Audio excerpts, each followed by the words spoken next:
আচ্ছা, আশা করছি সবাই দেখতে পাচ্ছেন। সবাইকে অসংখ্য ধন্যবাদ আজকের ক্লাসে উপস্থিত হওয়ার জন্য। আজকে আমরা যে ক্লাসটা করব এটা হলো এমএস এক্সেল। এখন কি আমাকে দেখা যাচ্ছে কিনা? দেখা যাচ্ছে। তো আজকের যে ক্লাস এটা হলো এমএস এক্সেল। এমএস এক্সেল মূলত হলো spreadsheet analysis program. Spreadsheet analysis program কেন বলা হয় এমএস এক্সেল কে? দেখেন এই জায়গায় যে এমএস এক্সেল এর এটা আসছে, এখানে দেখেন বোঝা যাচ্ছে যে একটা অনেক বড় টেবিল। আসলে এটা কোনো টেবিল না, এটা একটা সাদা পিস। এখন স্প্রেডশিট অ্যানালাইসিস কেন বলা হয়? আমরা এই যে জানি যে এটা হলো একটা কলাম, এগুলি হলো একটা কলাম। দেখেন আমি এবিসি তে ক্লিক করলেই কলাম দেখাচ্ছে, আর এটা হলো রো। সংখ্যাগুলিতে ক্লিক করলে দেখেন এটা হলো রো। আর এক একটা ঘরকে বলা হয় সেল। একটু লিখে নেন, কলাম, রো আর হলো সেল। আমরা এমএস ওয়ার্ডে যে দেখেছি সবার উপরে টাইটেল বার, মেনু বার, এরপর সাব মেনু, সব ঠিক আছে। এখানে এক্সট্রা কিছু আসবে। এই যে এই জায়গায় যে আমি আমার নামটা লিখেছি, এই জায়গায় এটাকে বলা হয় সেল।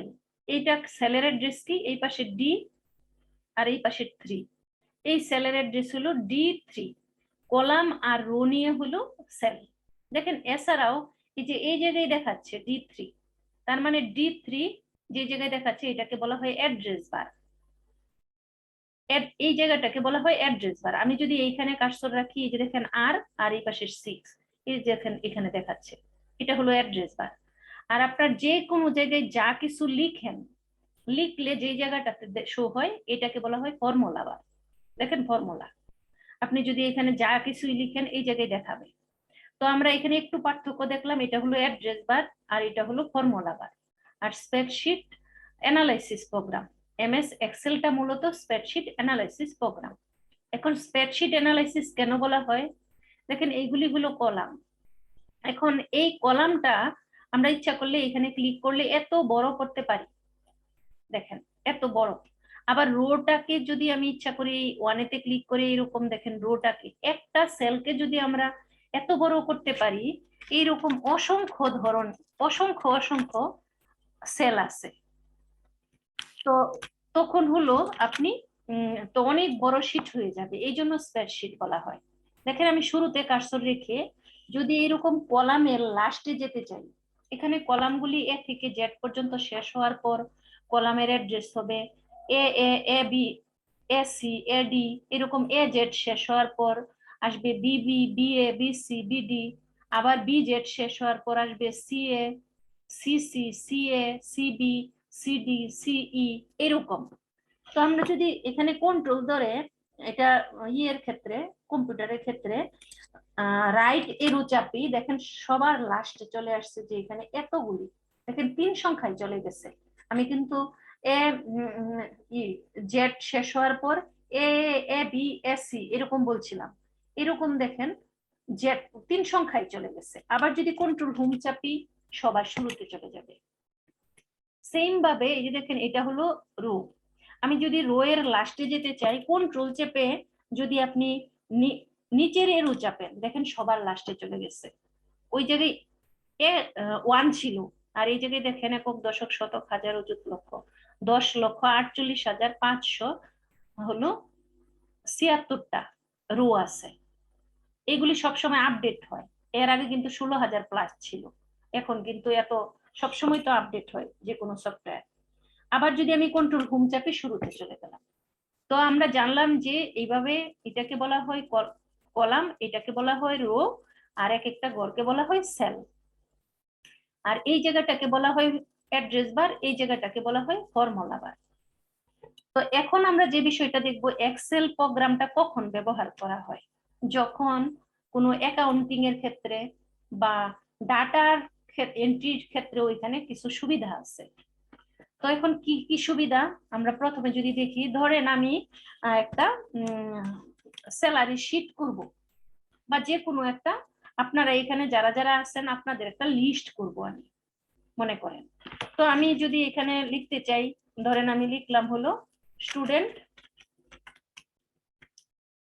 স্টুডেন্ট লিস্ট, আর এই জায়গায় বললাম যে সিরিয়াল নাম্বার, এই জায়গায় বললাম নেম, এই জায়গায় বললাম যে অ্যাড্রেস, এই জায়গায় মোবাইল নাম্বার, আর এই জায়গায় বললাম যে কোর্স, এই জায়গায় বললাম রিমার্কস। আচ্ছা, এখন দেখেন আমি যদি এই জায়গাটাকে, আমরা জানি যে এই জায়গাটুকুর মাঝামাঝি নিতে চাই স্টুডেন্ট লিস্ট, তখন আমরা কি করবো, এই যে দেখেন মার্কস এন্ড সেন্টার বলবো, দেখেন মাঝামাঝি চলে আসছে। আবার এখন আমি চাচ্ছি যে এই লেখাটুকু আপনাদের এখানে 10 জন আছেন, 10 জনের আমি নাম লিখবো, 1 লিখলাম, 2 লিখলাম। এখন যদি 3, 4, 5 এরকম লিখতে চাই, আমি এইভাবে না লিখে এই দুইটা ঘর সিলেক্ট করে এই যে কর্নারে দেখেন এমনিতে কার্সরটা প্লাস আকার ধারণ করা আছে, কিন্তু আপনি যদি এইটার উপর ধারণ করেন প্লাস কার্সরটা নেন, দেখেন প্লাস আকারটা একটু ভিন্ন রকম আকার ধারণ করছে। আবার যদি আপনি এই কর্নারে নেন, দেখেন প্লাসটা আর একটু অন্যরকম ধারণ করছে। তো এইখানে নিয়ে আমি যদি টান দিই, এরকম মনে করেন আমি 20 জনের তালিকা লিখবো, এই দেখেন অটোমেটিক চলে আসছে। এখন আমি চাচ্ছি যে এই 20 জনের তালিকা এইটুকু, এই সবটুকুকে একটা টেবিল করব। সিলেক্ট করলাম, এই দেখেন এখানে বর্ডার, বর্ডারে গিয়ে আমি এখানে টেবিল করলাম, তো এখানে টেবিল হয়ে গেল। এখন আমি চাচ্ছি যে এই এটা ঠিকই আছে, এই লেখাটুকু আমি এগুলি একটু বড় করব। আমি কলামগুলি সিলেক্ট করছি, সিলেক্ট করি একটা কলামে টান দিছি, দেখেন সবগুলি কলামই বড় হয়ে গেছে। এখন আমি চাচ্ছি যে এইটুকু লেখা বোল্ড করব, এইটুকু লেখা মাঝামাঝি নিব, দেখেন মাঝামাঝি চলে আসছে। এখন আমি চাচ্ছি যে এই কলামটা যে সবগুলি লিখছি একটু রোটাকে আরেকটু বড় করতে চাই হাইটের দিক দিয়ে, দেখেন প্রথমে সিলেক্ট অল বলছি, এরপর এই জায়গায় কার্সর রেখে নিচের দিকে টান দিচ্ছি, একটু বড় হলো। আরেকটু যদি বড় করতে চাই, এরকম আরেকটু বড় করলাম। আমি আবার একটা ঘর বড় হয়েছে, কিন্তু আমি সবগুলি চাই, কন্ট্রোল এ দিয়ে পুরোটা সিলেক্ট করলাম, সিলেক্ট করে এই যে এই জায়গায় গেলাম, দেখেন সবগুলি ঘর কিন্তু সমান বড় হয়ে গেছে। তো এইভাবে করে আমরা বড় করতে পারি। এখন দেখেন এই যে নেম বা অ্যাড্রেস এই কথাগুলি এই যে রোয়ের দেখেন নিচের দিকে আসছে, উপরের দিকেও না, নিচের দিকে আসছে, কিন্তু মিডিলে থাকলে ভালো হয় কথাটা। তখন আমরা কি করব, সিলেক্ট করে, আমরা জানি যে left right centre justify alignment, এই এক্সেলে এসে আপনি আরো 3টা অ্যালাইনমেন্ট বেশি পাবেন। একটা হলো দেখেন এখানে bottom alignment, middle alignment, top alignment. তো তখন আমরা আগে লেফট রাইট সেন্টার জাস্টিফাই করার পর এখানে মিডিল অ্যালাইনমেন্ট বলবো, তখন দেখেন অ্যালাইনমেন্ট এই রোটার মাঝামাঝি কিন্তু লেখাটা চলে আসছে। আবার এখন আমি এটা সিলেক্ট করব, সিলেক্ট করে বললাম যে সেন্টার, দেখেন সেন্টারে চলে আসছে। এখন যদি আমি এখানে চাই যে নামগুলি লেখার জন্য নামগুলি লিখতে পারবো, এখন নামগুলি লিখতে পারবো। এইভাবে করে আমরা একটা টেবিল তৈরি করতে পারি। আমি আচ্ছা 5 জনের নাম লিখি একটু, যে বললাম হলো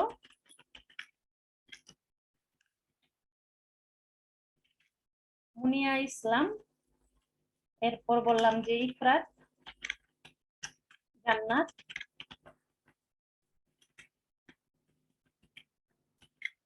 সুমাইয়া মনি,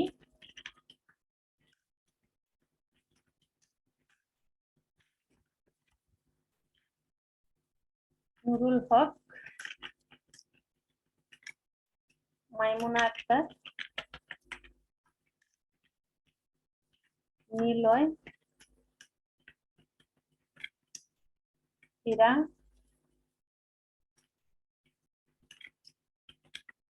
আচ্ছা লিখলাম। এখন দেখেন এখানে অ্যাড্রেস লিখলাম যে মুনিয়া ইসলাম সে হলো ঢাকা থাকে, ঢাকা।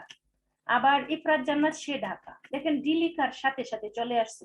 সুমাইয়া হলো নারায়ণগঞ্জ, কুমিল্লা, মাইমুনা হলো কুমিল্লা, দেখেন কুমিল্লা লিখতেই চলে আসছে। নিলয়, নিলয় কোথায় আছে, আমি নিলয়ের অ্যাড্রেস জানি না, নিলয় তোমারে বরিশাল দিয়ে দিলাম। আচ্ছা হীরাও হলো ঢাকা। আচ্ছা এখন দেখেন যে এই জায়গায় লিখতে সব লিখতে হয় নাই, সংখ্যার সাথে মিলে গেলে অটোমেটিক চলে আসছে। এখন আমরা এখানে যাব মোবাইল নাম্বার। মোবাইল নাম্বারে গিয়ে আমরা এখানে মোবাইল নাম্বারটা দিব। ধরেন আমি লিখলাম হলো মোবাইল নাম্বার,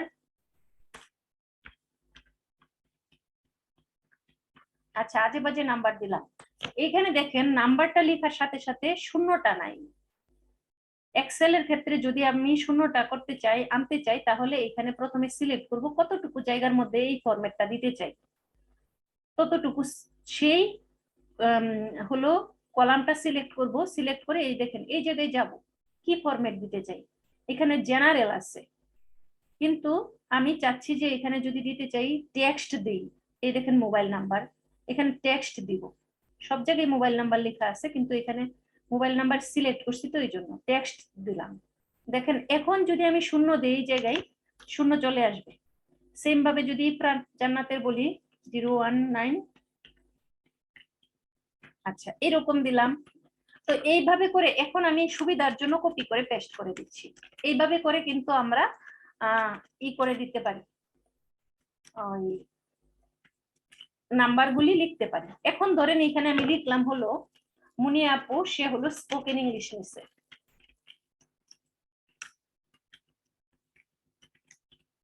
আবার ইফরাত জান্নাত হলো ডিজিটাল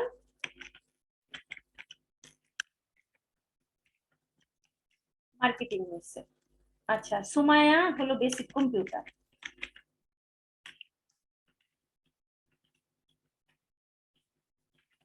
কম্পিউটার এখন হলো নুরুল হক ভাই ডিজিটাল মার্কেটিং নিছে। শুধু ডিলিটলি কিন্তু চলে আসছে Maimuna digital marketing, Niloy digital marketing, এরা স্পোকেন ইংলিশ। এরকম আমি ডাটাগুলি লিখতেছি। এখন আমি এখানে যদি বলি যে কোর্স ফি, এখানে বললাম যে স্পোকেন ইংলিশ হলো ৬৫০০ টাকা, আবার ডিজিটাল মার্কেটিং হলো ৭৫০০ টাকা, বেসিক কম্পিউটার ৬৫০০ টাকা, ডিজিটাল মার্কেটিং ৭৫০০ টাকা, ডিজিটাল মার্কেটিং ৭৫০০ টাকা, ৭৫০০ টাকা। আমি এরকম ইনফরমেশন গুলি দিলাম ৬৫০০ টাকা। আচ্ছা এখন হলো এইভাবে করে আমরা এক্সেলে ডাটাগুলি লিখতে পারি, কিন্তু আরো কিছু সুবিধা আছে।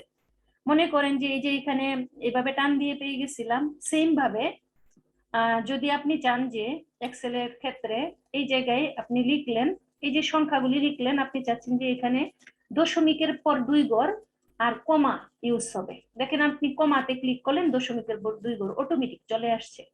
যদি চান যে হাজারে কমা ইউজ করবে, দশমিকের পর 2 ঘর দিতে চাই না, এই যে এটাতে ক্লিক করলেই দিস আর কি ই হবে, কমে যাবে ইনক্রিজ আর ডেসিমেল, আর এটা হলো ইনক্রিজ ডেসিমেল মানে বাড়বে, আর ওইটা হলো ডিক্রিজ ডেসিমেল এটা। তো এইভাবে করে কিন্তু আমরা লেখার পর দশমিকের পর 2 ঘর আনতে পারি। এখন এইখানে আরেকটা সুবিধা, ধরেন আপনি লিখতেছেন হলো 1000, 2000, 3000 এরকম লিখবেন। এই দুইটা লিখে যদি আপনি এই কর্নারে গিয়ে ক্লিক করে নিচের দিকে টান দেন, অটোমেটিক সবগুলি সিরিয়ালি 2000, 3000, 4000, 5000 এরকম কিন্তু চলে আসছে। এটা হলো এক্সেলের সুবিধা। যদি আপনি বললেন যে এখানে আমি 5 লিখবো, এই জায়গায় 10 লিখবো, এই দুইটার পার্থক্যটা দিবেন শুধু, দিয়ে এখানে ক্লিক করলেন, দেখেন অটোমেটিক চলে আসছে।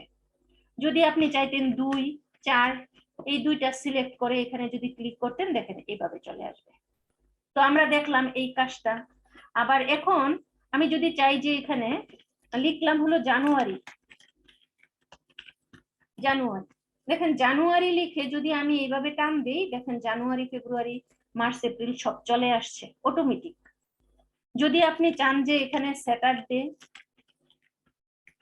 আচ্ছা আপনার একটাতে টান দিলে অনেক সময় আসতে পারে, নাও আসতে পারে, কিন্তু দুইটা লিখে স্যাটারডে, সানডে, দুইটা লিখে টান দিলে অবশ্যই আসবে। আর একটা লিখে অনেক সময় এই দেখেন স্যাটারডে আসে নাই, একটা আসতেছে। আমি কিন্তু সব লিখতে, আচ্ছা সবগুলি আসছে, কিন্তু অনেক সময় আসতে নাও পারতো, কিন্তু দুইটা লিখে স্যাটারডে, সানডে লিখে যদি টান দেন অবশ্যই আসবে। এইভাবে আমরা করতে পারি।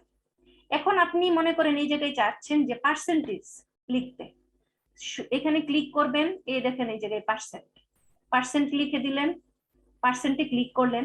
এখন যদি আপনি যাই লিখেন, 10 লিখলেন, দেখেন পার্সেন্ট অটোমেটিক চলে আসছে, 20%, 30%, আলাদাভাবে পার্সেন্ট লিখতে হয় নাই। সেম ভাবে যদি আপনি এইটুকু সিলেক্ট করলেন, আপনি ডলার চিহ্ন চান লিখার শুরুতে, দেখেন আপনি এখানে 500 লিখলেন, সাথে সাথে ডলার চলে আসছে। এখানে যদি আপনি চান যে পার্সেন্ট লেখার জন্য 20%, দেখবেন 20% আসবে না, ডলার সাইন চলে আসছে, কারণ এটা ডলার সাইনে কাজটা করা। তো আমরা আজকে যে বিষয়টা দেখলাম যে মূলত আমরা এমএস এক্সেল মূলত স্প্রেডশিট অ্যানালাইসিস প্রোগ্রাম, আর অন্য অন্য এমএস ওয়ার্ড এর মতো সবকিছুই ঠিক আছে, কিন্তু এই জায়গায় আমরা কলাম এটাকে দেখলাম, এটাকে রো দেখলাম, এক একটা ঘরকে সেল বলা হয়, এটা জানলাম। আচ্ছা, আর হলো এখানে এটা হলো অ্যাড্রেস বার, এটা হলো ফর্মুলা বার, এটা জানলাম। আর আমরা এখানে অ্যালাইনমেন্ট আমরা জানতাম 4 ধরনের, এখন আরো নতুন 3 ধরনের অ্যালাইনমেন্ট পেয়েছি। এটা তো এখানে আর মার্কস কিভাবে করা যায়, টেবিল কিভাবে তৈরি করা যায়, এইগুলি কিভাবে করা যায়, এই বিষয়গুলি জানলাম। আজকে হলো এই পর্যন্তই। আপনারা প্রত্যেকেই আবার রেকর্ডটা ইউটিউব চ্যানেলে দেয়া থাকবে, প্রত্যেকেই যদি সমস্যা থাকে আবার দেখবেন, সমস্যা না থাকলে আগে প্র্যাকটিস করবেন। যা যা লিখছি সেম সেম আপনি এখানে একটা স্ক্রিনশট নিয়ে রাখেন, পারলে সেম ভাবে আপনারা লিখে হলো করবেন, আপনার গ্রুপে হলো পোস্ট দিবেন। তো প্র্যাকটিস করেন, আমি বলবো সহজ, একেবারে সহজ, শুধু বুঝলেই সহজ, না বুঝলে কঠিন। আর বুঝলে মানে হলো আপনি যদি প্র্যাকটিস করেন তাহলেই কিন্তু সহজ। তো অসংখ্য ধন্যবাদ সবাইকে সাথে থাকার জন্য। যে কজন জয়েন করছিলেন প্রত্যেকেই সাথে আছেন, এটা হলো খুব বেশি ভালো একটা বিষয়। সবাই অনেক বেশি ভালো থাকবেন।